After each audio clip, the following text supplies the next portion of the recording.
Good evening, everybody. It's Darren from SimNation. Uh, Starting with our first podcast of the bowl-bound college football league known as WWCF, probably perhaps the oldest bowl-bound college football league in existence.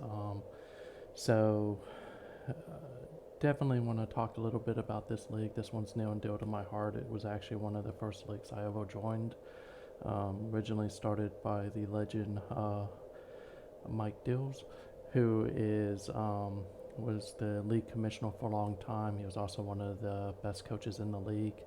Um, if you go all the way back to the beginning of the league, it started rough. I forget when it started, but they started in the 2000 season, and there's still a lot of the coaches from that original season that are still around. So this league's been going on for a long time. It's maybe not as big as it used to be, but it's kind of what you would expect given that bowl-bound college football, which is a Grey Dog software title, has not really been updated. I think last update came maybe 2016, 2017, and before then it was even longer.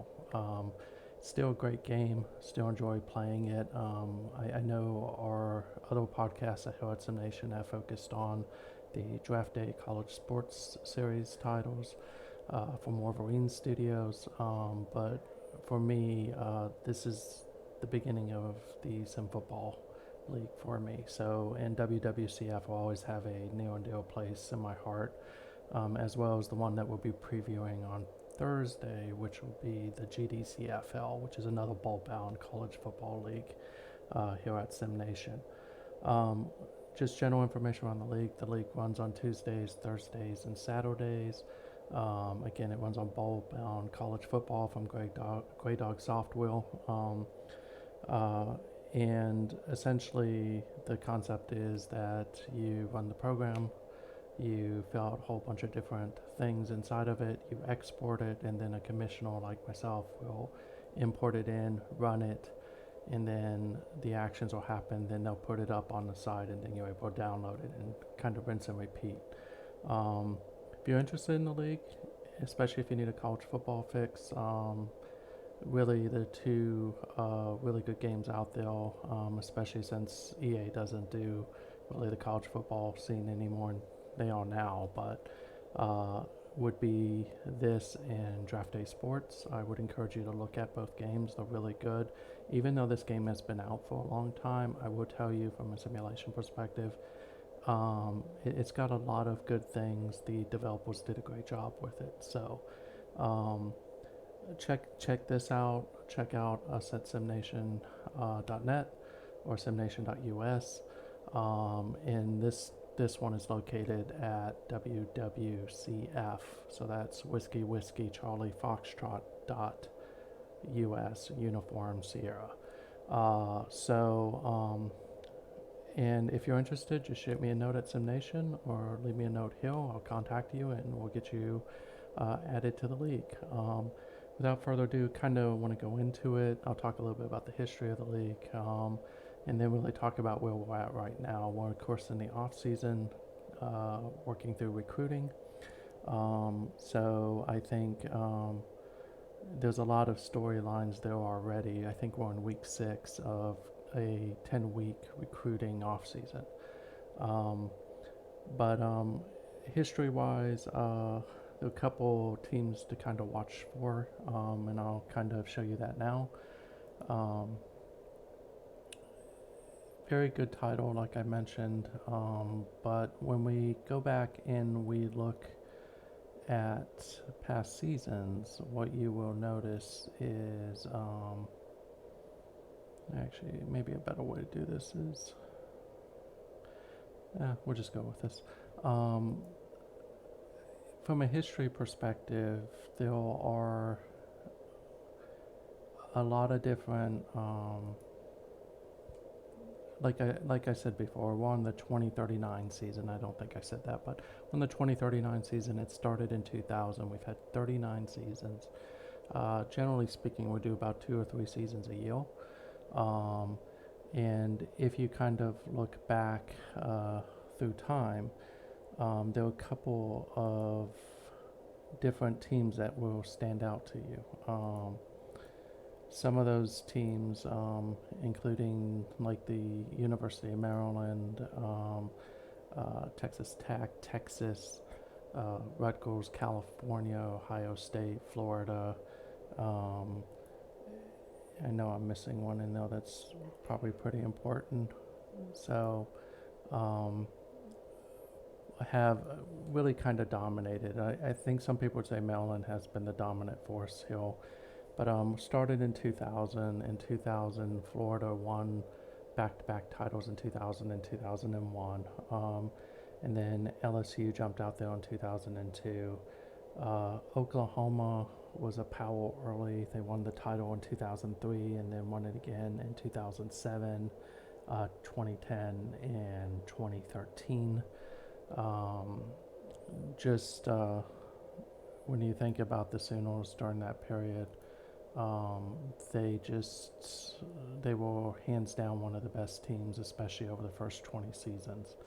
So you won't see it reflected here. Unfortunately, one of the problems with ball-bound college football is when you get to a certain point, roughly around like 30 plus seasons, because the game's based on an older version of Visual Studio or Visual Basic back in that day, it'll start to really kind of die on you. And it happened to us. We had to actually recreate the whole league file, which allowed us to move to the new version. So when I talk about some of this, you won't see it in this game file because at the 2034 season, we had to flip to a new file. And so some of that past history is not there. But Oklahoma was a big power. Then in 2004, Penn State won the title. And then really, Texas has been a long-term project of one of the coaches who also used to be one of the commissioners, John LeBlanc, where he won the title in 2005, and I think he won it again in 2017 and 2029. Texas has always been up there. They are one of the powers in the Big 12. I'll talk about the other power that's out there in a moment, but really in the early years is Oklahoma and Texas were the two powers in the Big 12.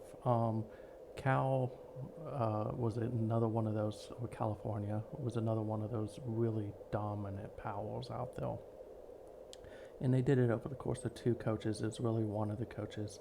But they won in 2006, 2011, 2014, 2015. They're one of the few teams to win back-to-back. And then 2018. The 2018 season, if I remember correctly, was with a new coach, which was Rob Robertson, before he left the league. So Cal just flat out dominated for a long period of time. You had Cincinnati, who won it in 2008. Mike won it in 2009 at West Virginia, and I think he's one of the few coaches to win at two different schools with the same coach, but he won it in 2009 with West Virginia, and then I want to say he won it again in 2012 with Ohio State. It actually may not be 2012, it could actually be 2024. I'll have to look into that. But he did win it at both West Virginia and Ohio State. And then kind of Ohio State had the win in 2012, and then back-to-back wins by Cal in 2014, 2015. John actually won back-to-back, but with two different schools. He won in 2016 with Michigan, and then he won again in 2017 with Texas. And then, as some people would say, that's when the attack of the turtle happened. I had actually been in the league for a while. I did not have much success with Maryland other than winning the Atlantic Division. But starting in 2019, Maryland started to emerge. It was about the time I switched from a rushing attack to a passing attack. But in 2019, Maryland won its first national title. Harry won his third title, I think it was. It's either a second or third title in 2020 with the Florida Gators. And then you had Maryland win again in 2021. If I remember correctly, I think that in 2022, Greg Domston won at Michigan State. Then you had Maryland again in 2023. And then 2024, like I alluded, was Ohio State's second title. And then 2025, Maryland again. And then in 2026, a longtime coach finally broke through and he won his first title, which was Mike Ostro, or who we call Mill, who's one of the big contributors. He writes a lot, probably one of the funniest people I know in the league.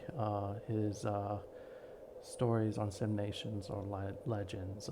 Again, you can check that out at simnation.us. But he won for the first time in 2026. Texas Tech had been a long time dominant power in the Big 12, along with Texas and Oklahoma. And then in 2027, Maryland won it again. And then in 2028, Mike became one of the few coaches to win a title with the second team, which was the Rutgers Scarlet Knights. And Rutgers had been a long time Big East power. This isn't like real life. Big East still exists in WWCF.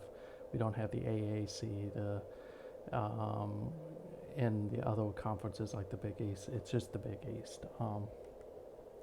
And then Maryland, for the first time in a long time, didn't win on any every other year. Texas came in and won it, of course. I mentioned that earlier in 2029.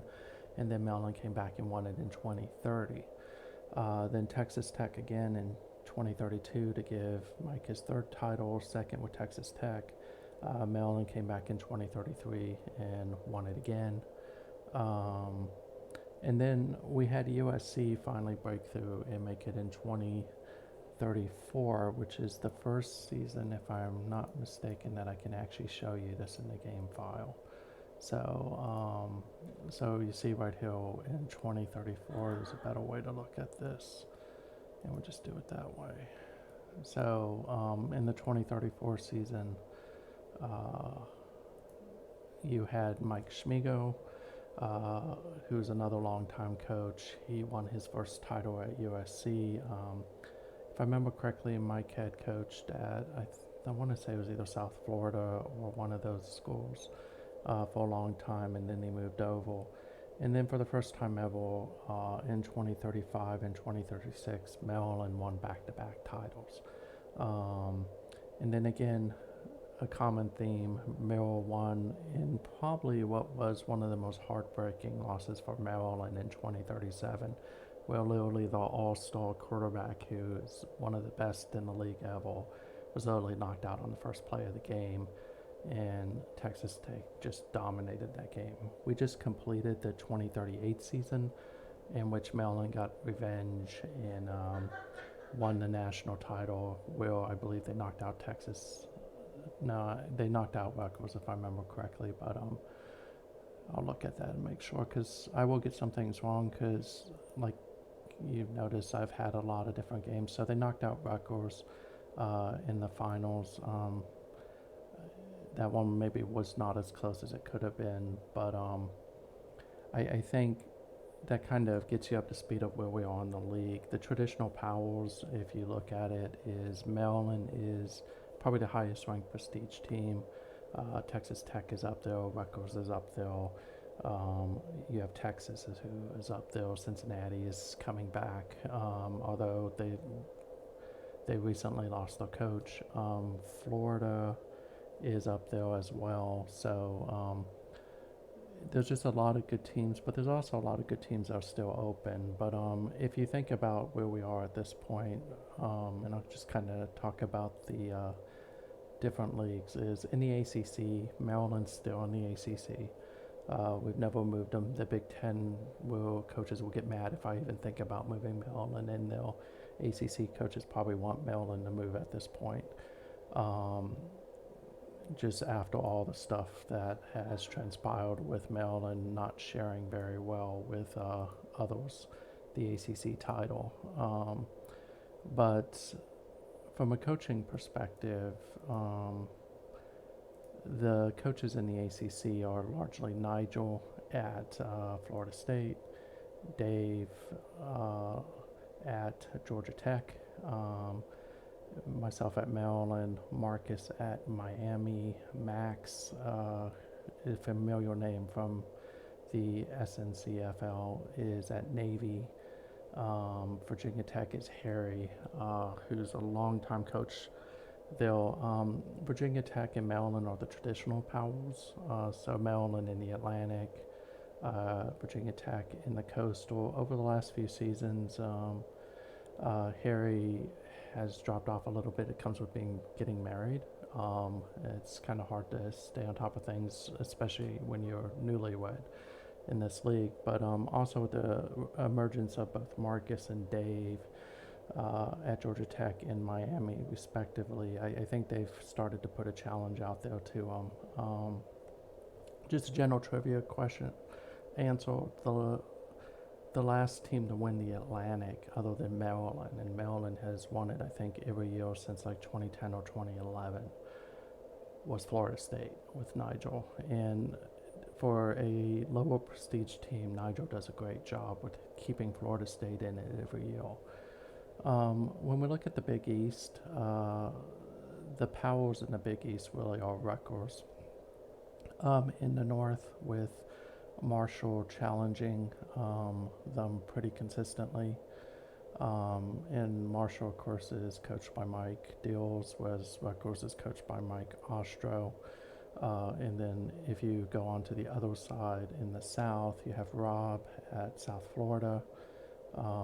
And then I want to say that there is someone at West Virginia now. We're just going to check that real quick.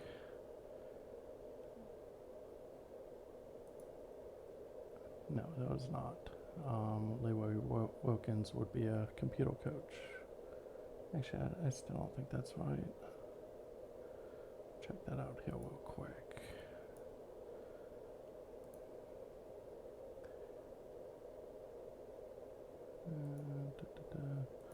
It's not going to show me anything that's native to that team because I'm not logged in as the commish. I try not to do that whenever I can. Berto Garce is the coach at West Virginia. He just came back. He'd been a long time coach in the WWCF, took a break and came back, which will be a common theme with many of the coaches. But he's back, and that should make that conference kind of interesting. So, I'll show you. Probably should have done this earlier, but if we look at Rutgers,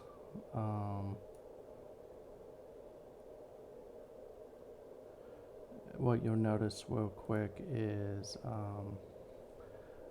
kind of what their season looked like last season. So Rutgers, of course, made it all the way to the championship game. Really, they only lost 2 games. One was to Alabama. They have a rivalry every year. It's the Crimson Bowl, essentially,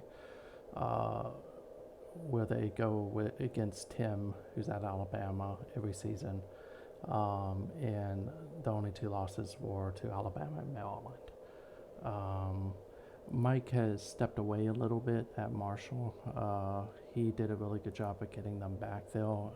He actually is a big West Virginia sports fan.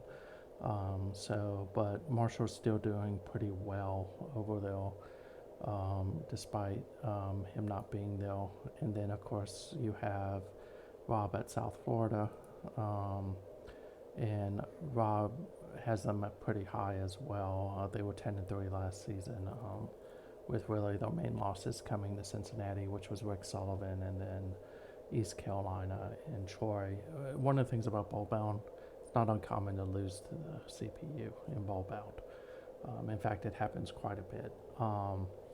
So if we look at the other conferences real quick, the Big Ten, from a Big Ten perspective, you have Greg, who's at Michigan. John stepped down a couple seasons back. Greg picked them up. He's also a big Michigan fan. You have Graham, who came back or beats, and he's at Notre Dame. You have Rob, who is now at Ohio State. And then you have Jacob, who's at Pittsburgh. And those are really the traditional powers within the Big Ten. Generally speaking, Michigan kind of is the dominant power on one side of the Big Ten. So the way it is, it's east-west. It's not indicative of actually real life, because if I remember correctly, in real life, Michigan's in the East. I kind of know this because I'm a Maryland fan, and I get tired of watching the football team get beat every year by the same teams. But Michigan's actually in the West. So you have Michigan and Ohio State who dominate really the West for the most part. And then in the East, you largely have Michigan State. Notre Dame will come back quickly under Beats. When we talk about recruiting, there's some things that are already emerging, and he's a very good coach. Michigan State's on CPU, and then Wisconsin is up there competing every year. The Big 12 is probably the next one that we'll talk through real quick. Let's see if I can't. Nah, we'll wait. So in the Big 12 in the North, you largely have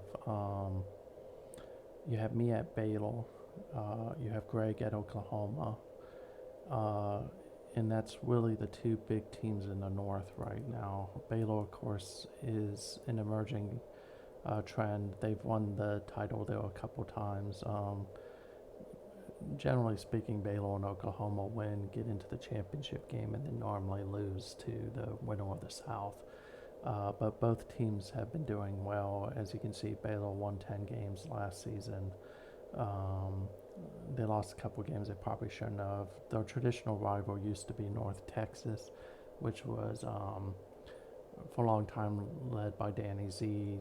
North Texas is one of the big success stories in the WWCF. They rose all the way out of, I think, the Sun Belt to actually move into the Big 12, and for a long time they were challenging though. And then last season, Greg was off and on at Oklahoma. Just like many things, people take breaks and so on. So Oklahoma maybe not as good last year as they normally are, but they are traditionally one of those schools that you need to watch out for. When we go over to the South, though, what you see is, I alluded to before, you have John at Texas. Texas had a pretty good year last year. They went 10-3. They made it into the playoffs as an at-large team, and generally just had a really good year. They had a couple losses that probably stung John a little bit. One of them was at Texas Tech. Between Miller and John, they're always going at it between those. And then, of course, you had Texas Tech, who was 13-3 last season. If I remember correctly, they actually won the Big 12, and then they got knocked out in the semifinals. I believe it was, don't really recall who knocked them out. It could have actually been Maryland. Just check that. Yeah, it was Maryland who got revenge. It was a close game again. Maryland won by like maybe 2 points or something like that, which is normal for those two teams. And then you have Max, who's at Texas A&M. Texas and A&M had a good season last year as well. Well, not so good season, but they had a couple issues throughout the year. They finished 5-7. I was thinking of Rice. Rice actually had a good season. They challenged for the division title throughout most of the year before finishing 8-5. And of course, Rice is led by Mike Cart, who's one of the longtime coaches as well. In Conference USA, really this is a feeder league to the bigger teams, bigger conferences. But you have John, who's at Air Force, Harry's who's at Ball State, Mike Schmigo, I mentioned his second team is at Illinois. You have Mike Cart again at Northwestern. And really what you'll notice a lot of times at Conference USA is it's really comes down to Ball State and Northwestern in the East, and then it comes down to Illinois and Air Force in the West. Most seasons I think that in the East it's generally Harry. Emerging trend though is Mike with Northwestern. They had a pretty good year last year. They were 10-4. And they won the East. And then you, of course, have Harry, who his smaller of his three teams is Ball State, who also had a good year at 9-4. Um, and then you have, of course, the combination of Air Force, which is John. John's done a really good job at getting Air Force up into the 60 range of prestige. They were 8-5 before they ultimately, I believe, lost the division to Illinois. So Illinois had one loss. Air Force had 2 losses in the division. I'm sorry, in the conference, and of course Illinois went on to go to the division title game. So, generally speaking, and of course our losses were to Penn State and to Miami of Ohio. The next area I kind of talk about is the Mid-American, or the MAC. The MAC really, I think nowadays only has one human coach in it, and that is Tim. We'll talk more about Tim in a second because he's the coach of Alabama, but he's the coach at Army. Army, of course, had a pretty good season, turned things around really well under Tim. They are a low prestige team. I believe they're sub 30. I think they're like 29. You notice in bowl-bound college football, unlike draft day sports, college football, in bowl-bound, if you're below the 30 mark, life's pretty miserable for you, generally. If you're 30 to 50, it's okay. It's not great. You at least get transfers without having to fight really hard for it. But in recruiting, and when I show you recruiting, it'll make sense. In recruiting, you're having to find those really good 2-stars. Maybe you'll get a 3-star occasionally if you're below 30, but you're really focusing on 1-stars. And that's not like real life. In real life, even a low conference team would be able to get 2 or 3 stars. But Tim came in here. He's done a really good job in getting that. I don't think he won the Commander's Cup. I think that probably, if I remember correctly, and I'm going to look this up before I get it wrong, because I'll get corrected really quick. Yeah, the Commander's Cup was won by Max this last season. I think John won it the year before. But Tim's done a really good job at Army. But the traditional powers in this conference are Western Kentucky, Western Michigan in the West, Connecticut in the East. Army's emerging as one of those. When we move over to the Mountain West, we kind of have really only one coach again there, and that's Rob at Wyoming. He's been a long time coach there. The traditional power on the Mountain West has been and will probably continue to be Idaho in the east, I think it is. And then in the west you have UTEP in Nevada. I think that are the other powers. UNLV sneaks up there sometimes, but as you can see last season, Rob did really good. He was 8-4. Maybe struggled a little bit during that one stretch where he lost 3, and that probably came back to haunt him in the title. But traditionally he has Wyoming up there. Wyoming does a very good job. I had Wyoming at one point, and it's a hard team to do. Again, another sub 30. They're 29 if I remember correctly, and yeah, they are by looking at it. So when we get into the Pac-12, the Pac-12 is probably one of the more interesting. For a long time, California has been the dominant power. There was a period of time where they weren't, when they, I think, were on CPU, but they have really come back strong under Marcus. Marcus has really done a great job in getting them back on track to where that they're competing every year for the title. And unfortunately, they lost their season opener to Maryland. They then went on to win all their games through the regular season. They won the Pac-12 title, and then they ran into Texas Tech, I think, in the second round, and then lost to Texas Tech.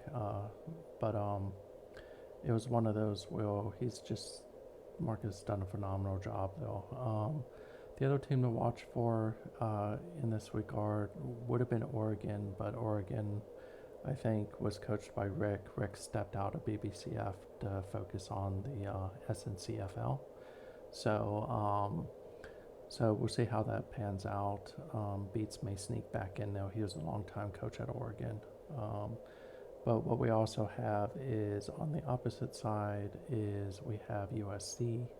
USC, again, is also the one of the traditional Powells. They definitely have been doing very well under Mike Schmigo. He's just done a great job with keeping them competitive. Utah was a Powell. Rick Sullivan was over there before he moved to Oregon, and then of course he's now since left the league. But last season, if you notice, USC had a really good year as well. They went 10-4, and essentially the main losses were to San Jose State, and they lost to Notre Dame. But they also, I want to say USC made it into the playoffs, and then they lost to Texas Tech.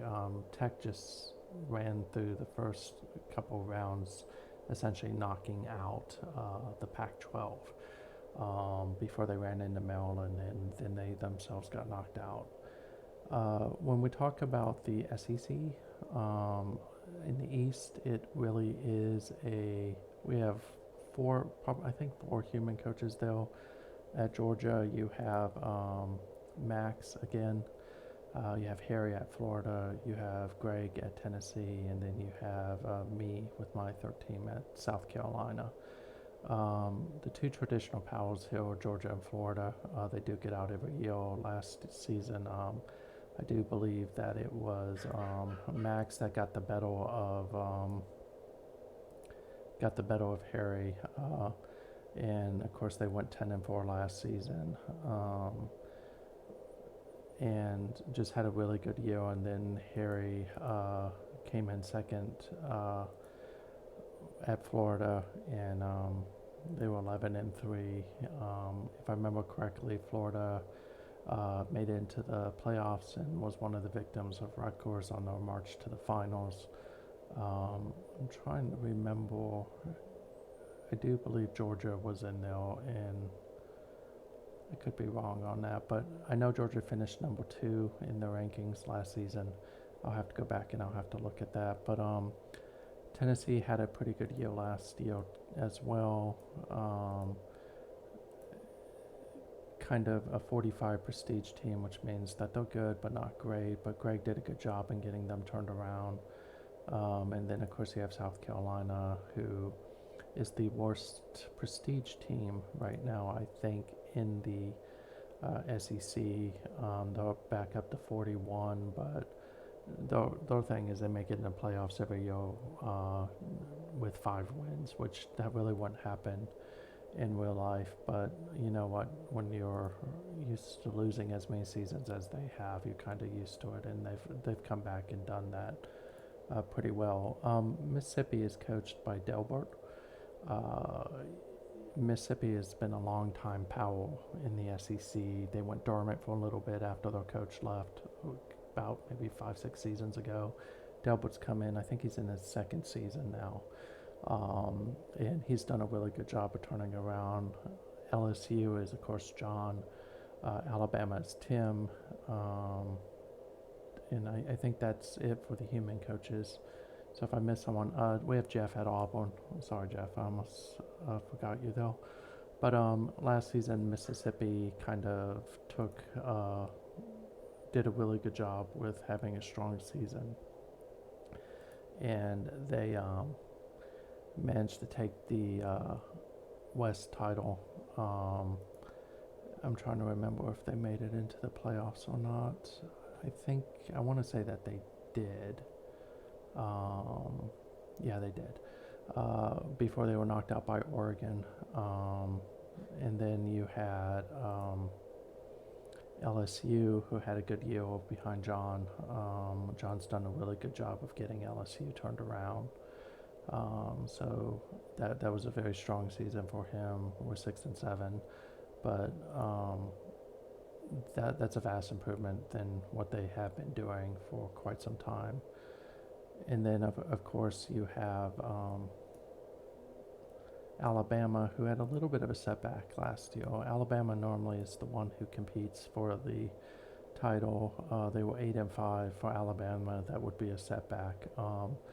But they struggled a little bit. As you can see in the SEC, there's a lot of ranked teams.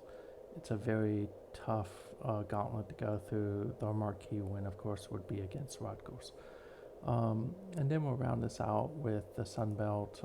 If I remember correctly, in the Sun Belt, I think we only have one human coach who is probably the dominant power there, which is Middle Tennessee State.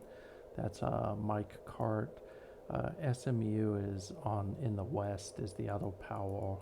They've had different human coaches throughout the tenure there, and they traditionally will compete against Louisiana Monroe and the rest, and then Middle Tennessee is just the dominant power in the East. They win it almost every year, and as you can see, Mike went 10-4, had a really good year there. So that's kind of the lay of the land. Recruiting has been interesting this year. There are a couple of things going on. So I'll kind of show you that real quick. Well, we'll start first with the top 10, and then I'll talk about some of the trend lines. Let me see if I can't. I think it will. So I'm in Maryland right now. We'll talk about Maryland in a second. I'm going to click on the recruit report. So a lot of the top 10 recruits have already committed. So the number one recruit this year was Almond Hill, a running back out of Iola High School in Texas. He, of course, shocked everybody by committing to Baylor. Traditionally, the way this works is in this league, Baylor is one of the pass-centric teams, although they have the capability of running, and they have been running a lot since we swapped over to the new league file. But within the Big 12, the team that's known for its rushing attack is Texas Tech. In fact, if we were to look at the record holders in rushing, it's all Texas Tech. They literally own every single rushing record out there. Versus Texas and Baylor are known more for throwing the ball or having diversified attacks. But that was kind of a shock that he decided to commit to Baylor. Then you have Dietrich Moss, who's a quarterback. He's the next highest one, and he's out of Ohio. He decided to pick Cincinnati over Ohio State and a couple others. Not too big of a shock though. Cincinnati is actually one of the higher prestige teams. The number 3 commit, Derek McAnderson out of Alabama. I believe he's out of Minor High School. Decided to go to the University of Florida. That makes sense. And Florida's having a pretty good recruiting year. Miller's got to be happy that he got a very good inside linebacker on Matt Lane. I don't think it makes up for losing the number 1 recruit in the running back, but he got a good one out of John Tyler High School in Texas. And number 5 was another quarterback who also went to Cincinnati. So this is a quirk within this game, is if you don't have much depth, you can literally corner a market on a specific position. And you'll see that recurring throughout here. But Anquan Porter out of Ohio, out of Benedictine, which is a traditional power in real life high school, decided to go to Cincinnati as well. And then you have Josh Orlando, who's out of New Jersey, Paul the Sixth. He decided to go to Rutgers. Rutgers is a traditional rushing power as well, because that's Mike Ostro's second team. That makes sense, him going there. If he had went to Maryland, I think that there would have been a really big outcry, and he would end up being a wide receiver. Robert Duckworth is one of the few uncommitted in the top 10. He's a quarterback out of West Orange Stark in Texas. I know Baylor's chasing him, California's chasing him, Texas Tech is chasing him. I won't be shocked if he goes to Texas Tech, because Baylor already landed one of the other 5-star running backs. Rutgers managed to get the top JUCO. That's a junior college recruit. So they got Samuel Landry from St. John's College. So here's a quirk, right? And I probably should fix this. St. John's College is not a college. It's actually a high school in D.C. It's St. John's Collegiate. So I'll need to go and fix that and change that to a different one. But he's originally out of Bridgewater, New Jersey. He is the 4th-rated quarterback. It's a pretty good get. Now, the reality is at Rutgers, Mike is more likely to throw the ball sometimes than he will at Texas Tech. But don't ever get caught up in that, because when you get into the playoffs, you start seeing Texas Tech and Rutgers start to throw the ball more and more. And both of them actually have very good quarterbacks, and they are capable of throwing the ball to mix up the attack. But that's a good get for Mike. At number 9, we have Zachary Campbell, who's another one of the not committed yet. He's out of Wyoming, Lyman High School, and if you look at his offer sheet, it looks like Utah is the only one really pursuing him. He may have durability concerns. Again, I can't see that. I'm not in as the commish.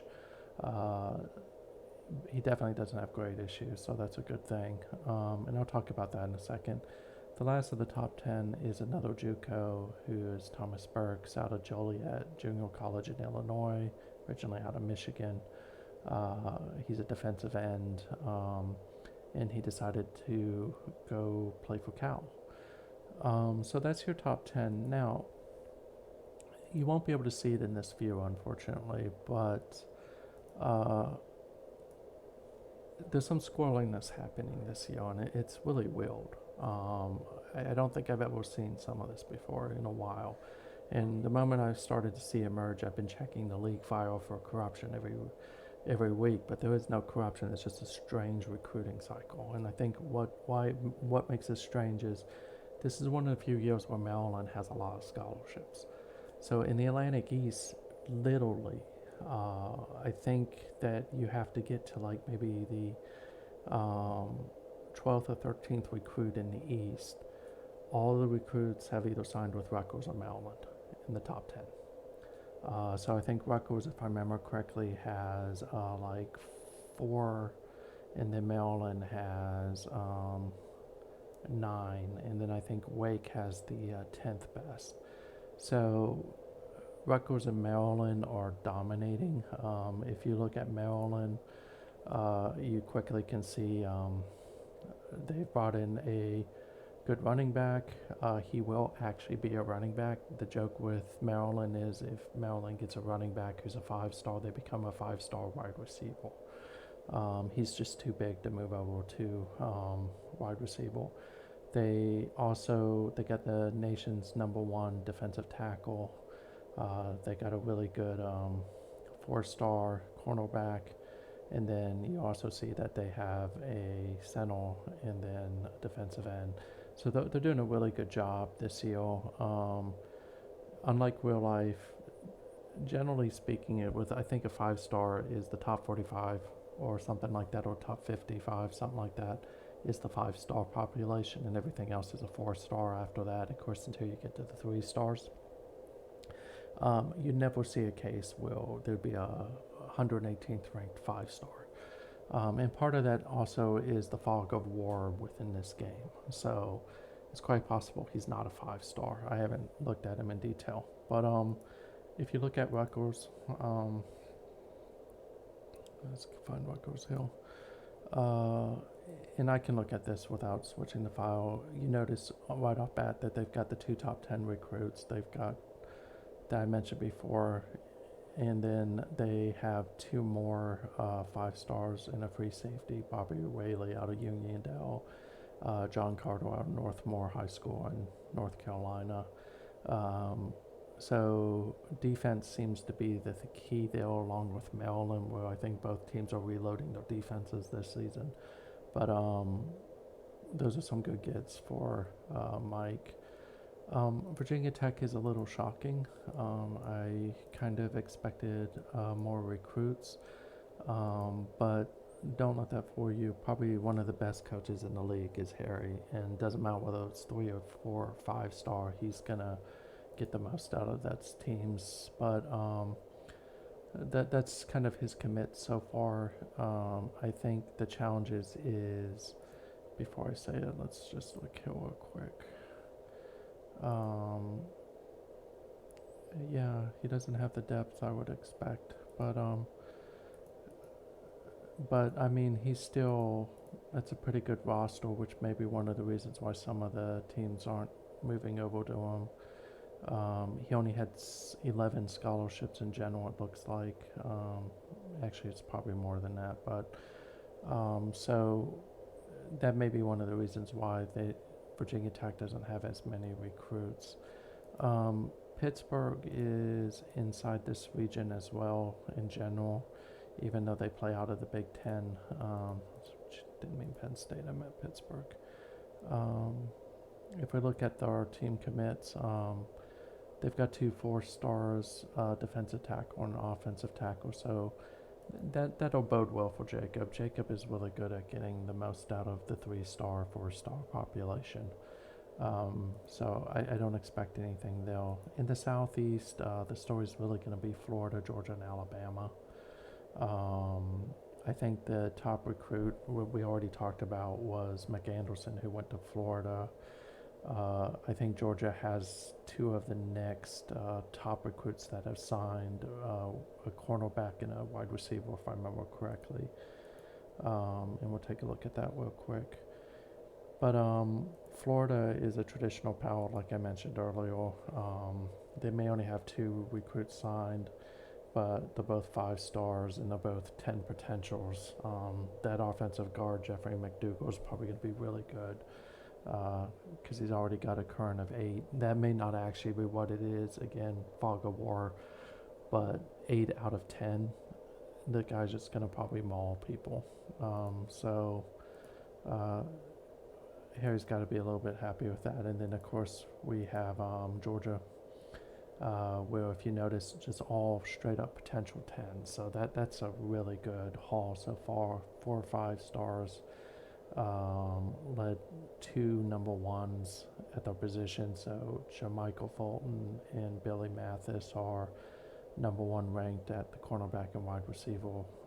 So that's a really strong start right there for Max. So, and then of course you have Alabama, who in real life traditionally just dominates.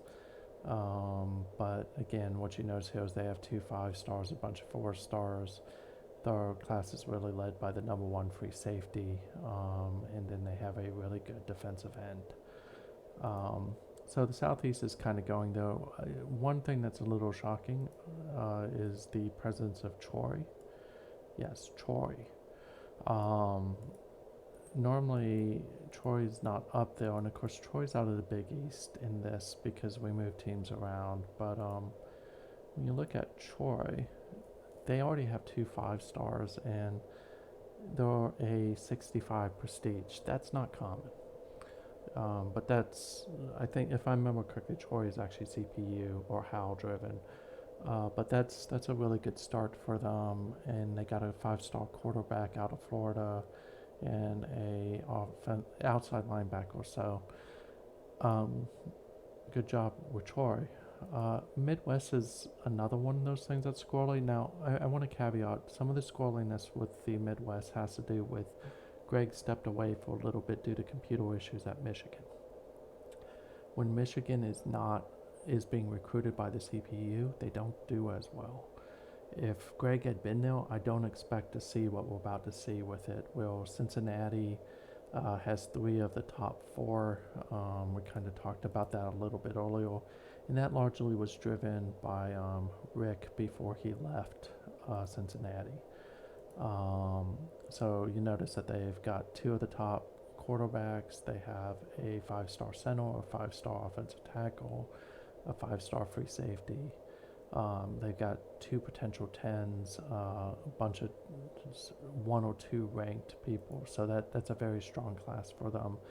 We'll talk about Cal in a little bit, but Cal took one of the top five when they grabbed the defensive end, Burks, out of Michigan.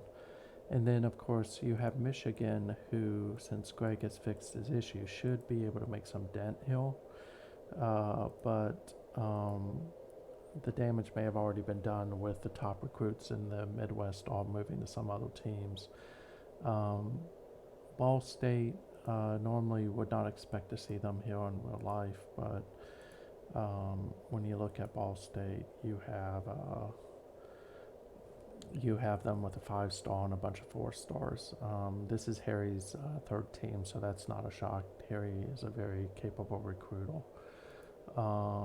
And then you also have Bowling Green. Now, Bowling Green's a little bit of a shock, mostly because normally Bowling Green doesn't do that well, but Bowling Green's a 56 prestige team, again, with Michigan not recruiting like they normally do. Bowling Green snuck in here and grabbed one of the 5-stars, and then they have a bunch of 4-stars. I know for Merrill, it feels like the world has been turned upside down in the Great Plains, mostly because of Baylor. But if we look at that, Baylor right now is having a very good recruiting year, but they also have a lot of scholarships to give out. But if you look at this, they already have 1, 2, 3, 4, 5 stars and a bunch of 4-stars, including a 4-star punter, which again, that won't happen in real life, led by Almond Hill. They're doing a really good job, but they had a lot of key positions that they needed to fill if they were going to keep competing. And then if you look at, we'll start with Texas and then we'll look at Texas Tech. Texas is also having a pretty good season. I think that Ohio State has snuck into this region as well and grabbed one of the top players, one of the 5-star defensive tackles I think they grabbed. But when you look at this, they have two 5-stars and a bunch of 4-stars. So they have a quarterback.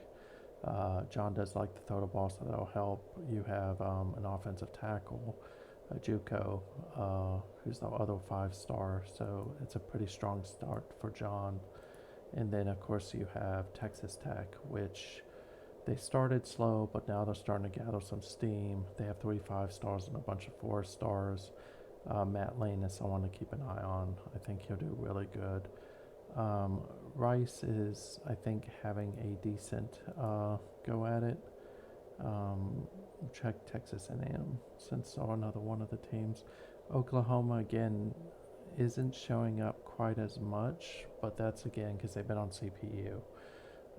Texas A&M has a bunch of good 3-stars, so I wouldn't worry about that. I think that 3-stars are certainly, you're able to compete pretty well. But when you look at Rice, what you see is a bunch of 4-stars. And some of these are really solid gains. You have a bunch of 9 potentials in there. So that should work out pretty well. And then finally in the West, there's not a big shock here. It's USC, Cal. Utah is doing pretty well, but Utah's a high prestige too. If we look at Cal, I mentioned earlier that Cal kind of snuck in to one of the other regions and nabbed a top 10 recruit out of Michigan. But they have 4 5-stars. Again, that potential of 10 is really strong, but I want to caveat, you look at the 6 to 10 that immediately draws your eye, that's a kicker. But kickers are pretty important in this league if you're going to do well. But very solid beginning of that class for Marcus. And then you have USC, who is, I think, doing pretty well as well.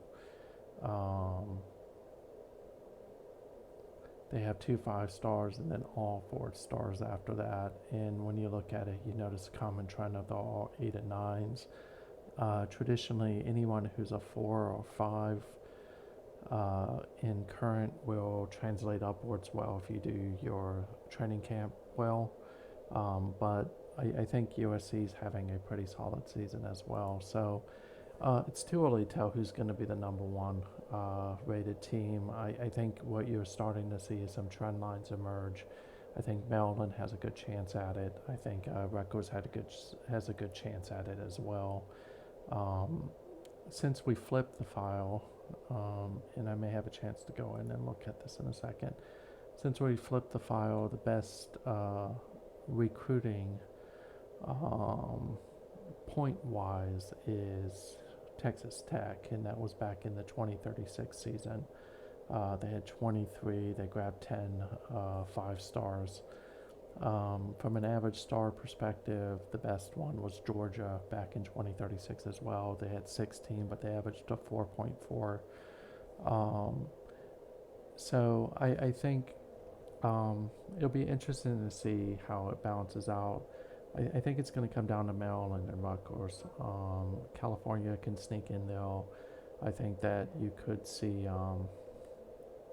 potentially Texas Tech sneak in there. And the interesting thing is, roughly in this league, I think it works out this way, is that the more scholarships you have, definitely the more points you'll get. But again, 5 stars are weighted more than 4 stars. 4 stars are weighted more than 3 stars. Because I think this follows the traditional rivals formula, where you get a certain point total for 5 stars plus what they're ranked and so forth. And that determines the points. So I think Rutgers is actually going to be probably the number one class. I could be wrong on that. Cal's definitely up there. And really it's going to come down to how many do they have left. Maryland has a small class. So Maryland would have to continue to grab all the 5 stars and 4 stars. That's not going to happen given where things are right now. So I would say that Rutgers, Cal, Texas Tech, potentially Texas could be Baylor. Those are schools that I would look that could potentially unseat. And then, of course, you have Georgia that you want to keep an eye on, because Georgia could quickly move up there just based on how well they're doing as they get more. So that's kind of where we're at, and that's probably where I'm going to end it, because I'd like to keep these to an hour. But it's a great league. I think we're probably about another 5 sims away from getting into the preseason, where we'll do scheduling and do some other things, and then sometime I think in April, maybe early May, the season will begin. And again, it runs a 16-game season. We have a couple of rules in place where every human control team has to play another human control team. And then, of course, we have essentially the top 16 teams make it in. There's 10 conference bids, so all 10 conferences get 1 team in, and then 6 at large, and then we'll whittle that down to the end to see who is the championship. I'm not even going to try to speculate on that one. It's still way too early to be able to tell. I do want to kind of touch on one thing, if I can bring it up. So last season, and hopefully I remember to update this, is let's go back a season here. So last season, I think I may have to go back and check that. Last season we had a lot of trend lines. Maryland, of course, had Bernie Rutland, who was their top quarterback.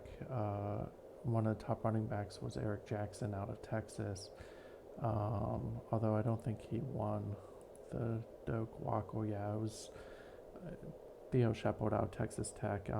The irony, of course, in the playoffs is, I mentioned 2 seasons ago, Maryland's all-award quarterback got knocked out in the first series. In that semifinal game, Theo Shepard got knocked out in the first series. So it was a little bit of payback. Robert Whitney was that quarterback, and it's kind of sad to see because I think had he stayed in that game, Maryland might have had a chance to win the national championship. But once he was out, Maryland just fell to pieces. Whereas the opposite happened with Texas Tech. They didn't fall to pieces. They played competitive throughout the semifinal and lost by 2 points. Now the final was a little different story with Rutgers, but I do think that what you find about this league is the traditional rushing powers, and I'll show it to you here real quick because it'll stand out very fast. Is if you, it's probably not the one I want. Let's do this one. So if you look at this is, and bear in mind this is since we flipped the file.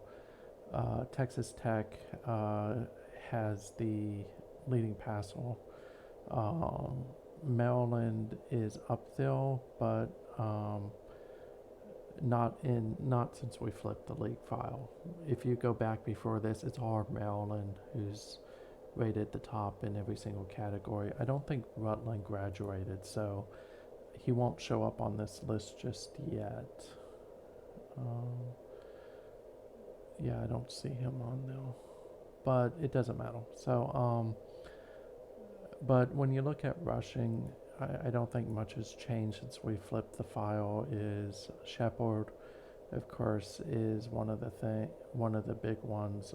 Actually, I'm gonna flip this because this isn't going to give you a good idea of how dominant.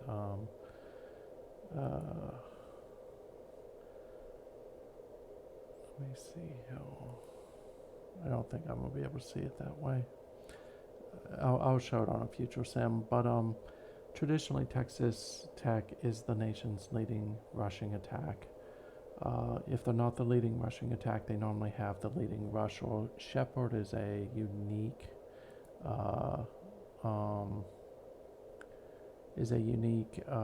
presence within this league. He actually would compete in the old league. I'll just bring him up real quick. He's played 3 seasons. This last season he ran for over 2,600 yards. That's pretty substantial. That's 205. When we talk about the GDCFL on Thursday, there's another comparison, but if we compare them against the SNCFL, which is a draft day sports league, you have the Louisiana Monroe running backs. So Texas Tech is by far the premier rushing attack. That's not to say there aren't others. There are a lot of others that do very well season in and season out. The other one on the passing side of the house is your traditional power on the passing attack is Maryland, or Il Terrapin, as they're known. Maryland owns almost all the passing records. They also will finish number 1 almost every season as long as they don't lose a quarterback. And I would expect that to happen again next year. And then you have other schools out there who run a very capable passing attack. Rick Sullivan had one at Utah. He also had it at Cincinnati. You have Texas. Virginia Tech does very well. Virginia Tech may be one of the best balanced attacks. Rutgers, of course, is another one of the big rushing attacks. And Marshall for a while was doing well. So it'll be interesting to see. Air Force is another one of the passing attacks that stands out. The beauty of this league is pretty much anyone can win. I know it doesn't show that way when you see who's won the titles and stuff, but it's a pretty balanced league, and I think it's a very enjoyable league. There are a lot of good coaches in this league. So if you have ball-bound college football, you want to try it. It's a great league to come into, very helpful. We have a lot of different tips to get people up and moving faster, and we generally work to help improve the coaching stock. The story writing is a little bit down right now, but traditionally there's a rich fullness to story writing within this league. Mill's one of the top contributors. There have been others in the past that have as well. You have John who writes, myself occasionally when I have the time. But I would encourage you to take a look at it. This is without doubt one of the best leagues around. Has a long storied tradition going back to its predecessor. So if you really want to take a look at joining one of these leagues, I would highly recommend this one. So its web address is wwcf.us. Reach out to me if you'd like to join. If you click on the coaches page, it'll actually talk to you about what teams are open. Probably should go in there and update that today. But take a good look at this one. Recruiting will wrap up in then probably the next 2 weeks, and then we'll be into the preseason. And then when the season starts, it'll be wide open again. I think you see your traditional powers in the mix, although the beauty of this league, again, is some teams can go down and just drop out for a season or two and then bounce right back based on strong recruiting. So I will leave it there. If you have any comments or questions, let me know, and hope to see you next Tuesday.